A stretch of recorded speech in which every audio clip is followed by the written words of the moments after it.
Somebody in his chat basically said women are the prize, and he had a very interesting response to that. Somebody said because women are the prize. I don't agree women are the prize. All right. I don't agree that women are the prize.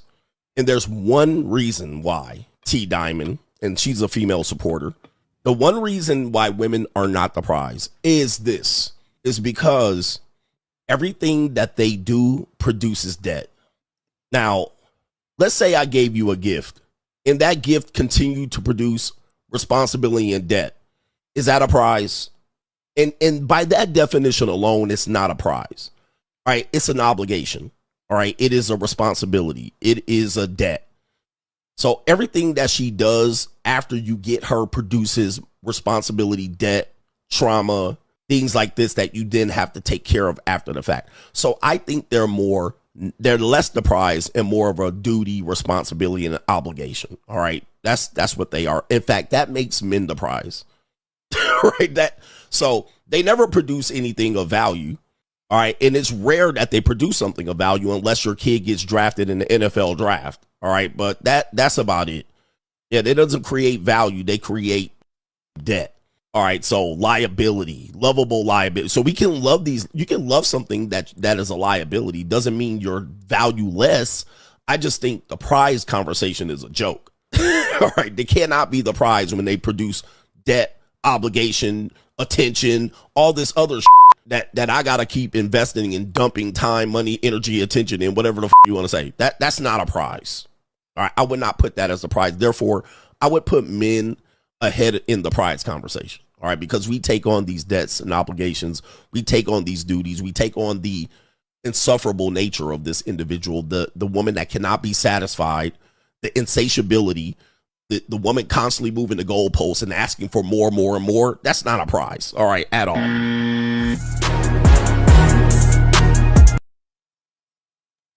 Okay, and so now you guys see this is what we're talking about. Who, this is why I want you guys to kind of like rethink things. Like, I'm not gonna ever tell you not to date. I'm just gonna tell you to rethink the utility of dating. Just like women are rethinking their place in the world, men have to rethink their place in the world and women's place in the world. This might sound really stupid, but I had no idea that perimenopause was a thing until I was in it. I legit thought we turned 50, 55, showed up at menopause for a couple of years, and then that was it.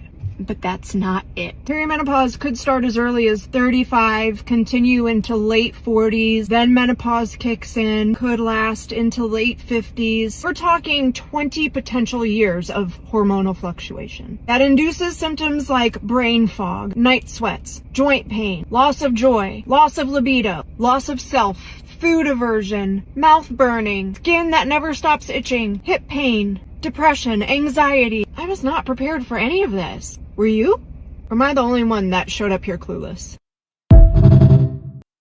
I want you guys to think about that. Think about everything this woman just said.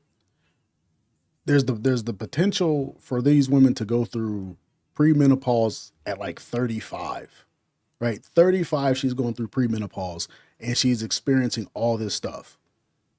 And that's your prize. Now, imagine you started dating this woman when she was like 30. Let's say like 28. You met her later in your later 20s and you start dating this woman and you guys have 7 years together and then this starts. And you guys got like little kids. Right? You date her for a while, maybe you marry her after 2 or 3 years.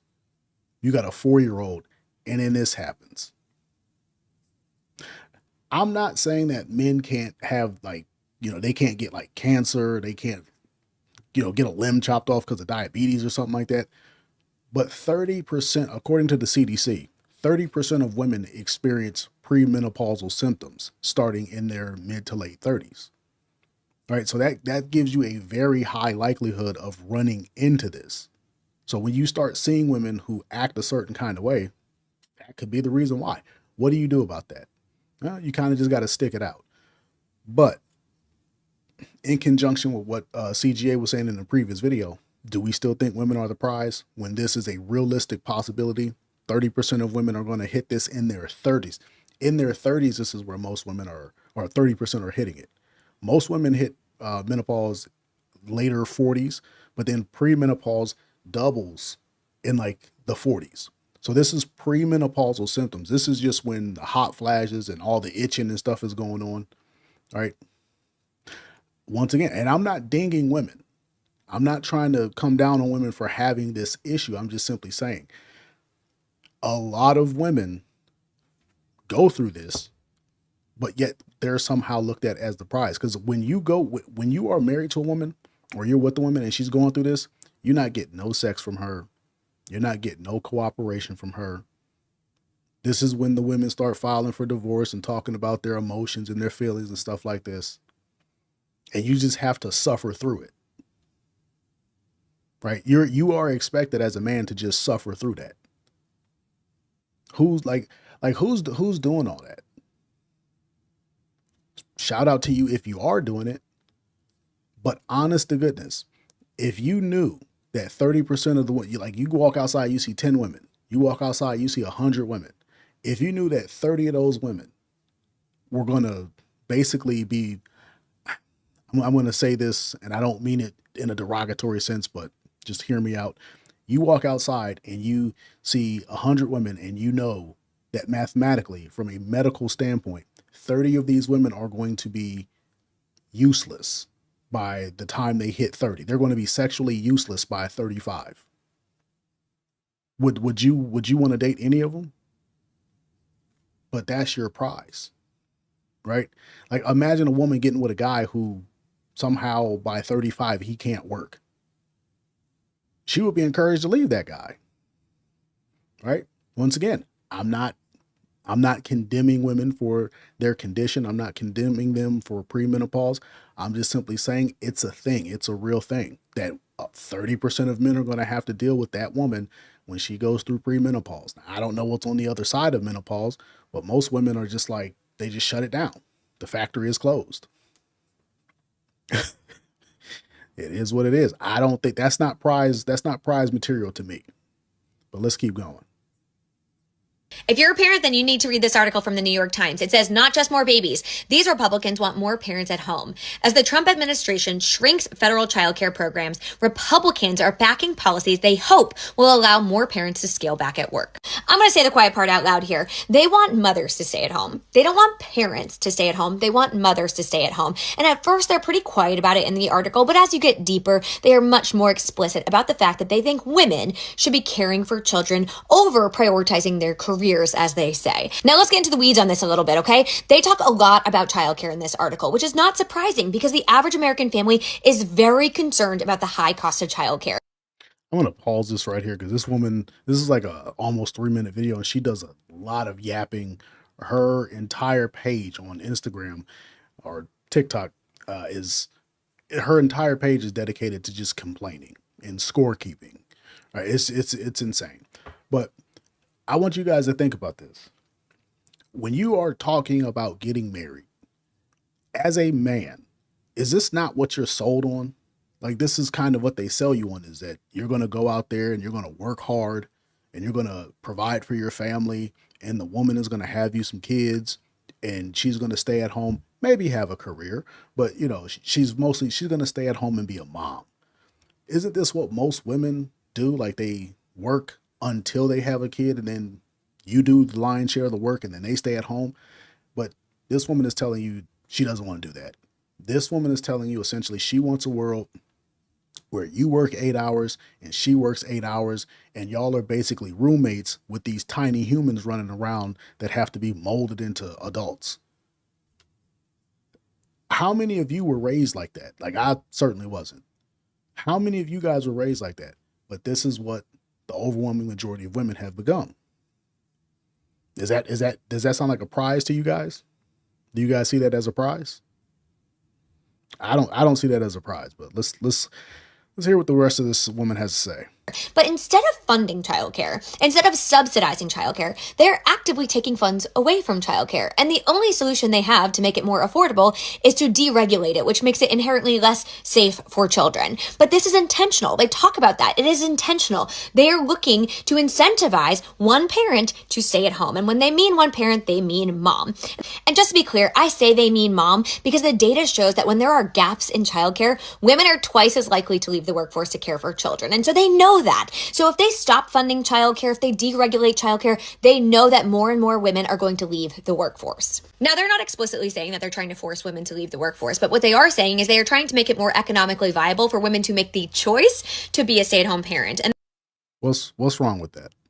What is wrong with that? See, this is one of the things that you guys are going to run into. Like when we say women are the prize, or when we put that question forward, where we put that mindset for, oh, women are the prize, you guys have to understand that women also think about everything from the standpoint of I'm supposed to get and I'm supposed to get more, right? If this woman is the prize, isn't she supposed to be a blessing to other people? Shouldn't she be a blessing to her husband? Shouldn't she be a blessing to her family? But women like this, they only, like, they're not going backwards. This idea that we're going backwards, we're never going backwards in time. Women want to be the head of the house. They want to make the money. They want to have autonomy from the husband, right? They don't want any of that. So let's think about this. Even if you marry a conservative woman, she always reserves the right to do this, become the career monster, to become the liberal, bat out of hell. And you can't really stop it. So when we think about that, is that a prize? Is that a prize that you want? Because if you think about it from the male perspective or from the male standpoint, the man can't simply switch up, right? Men can't simply switch what it is that they're expected to do. I'm gonna take this down because she's not about to say nothing important after this. But men are expected to have a static role. Like a man, no matter who you are, no matter what state you live in, no matter how conservative or whatever, men are expected to work.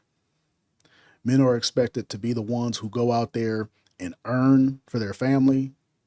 Men are expected to be the ones who go out there, like they're teaching the kid, they're teaching their son. They're like there are static roles. Men are supposed to be stand-up members of the community. If there's somebody breaking in houses, y'all supposed to form the neighborhood watch. Men are supposed to take charge and make things safe and make things better. Men can't just switch up, but a woman can definitely start off Susie Homemaker with a college degree and say, you know what? I wanna have a career now. So she can throw the whole family out of whack. Is that a prize? Like, are we going to sit up here and say that that's prize material? A woman who just reserves the right to throw the family out of whack, and there's nothing on there. There's no reasonable expectation on her end that she's going to stay the course and, hey, just be mom. I got this. I don't look at that as a prize. I mean, a lot of you guys might look at it as a prize, but it looks like a liability. Just like CJ was saying, it looks like something that has to be maintained, and I'm going to be the one doing all the maintenance on the thing. But I could be wrong.